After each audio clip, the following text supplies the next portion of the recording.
Hiniling ngayon ng COMELEC sa mga senador na tulungan silang maibalik ang natapis na pondo na gagamitin para sa paghahanda sa 2025 national and local elections.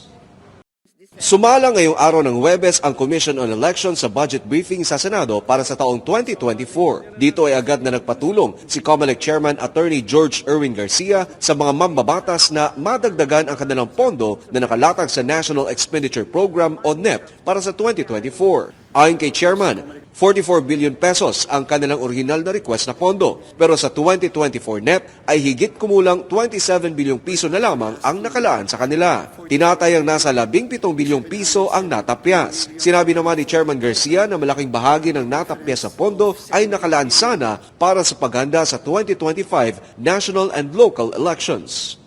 Medyo masyado pong malaki yung nawala sa amin and in fact, we were asking if we can just restore at least 5.7 billion so that the preparation for the NLE will not be sacrificed.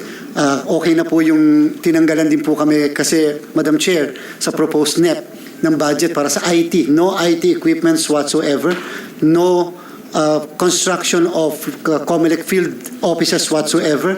Not even the budget for the main the internet and the main office building so lahat po yon Madam Chair ay nawala sa budget namin. Matapos ang pagdinig sa budget ng COMELEC para sa taong 2024, sinabi ni Senator Amy Marcos na mananatiling as is ang kanilang budget sa ngayon. Talaga nabawasan, napakadaming nabawasan na katulad ng mga software development, taon-taon meron naman yan. Marami talagang tinanggal kasi talagang taghirap tayo ngayon, medyo nagtitipid.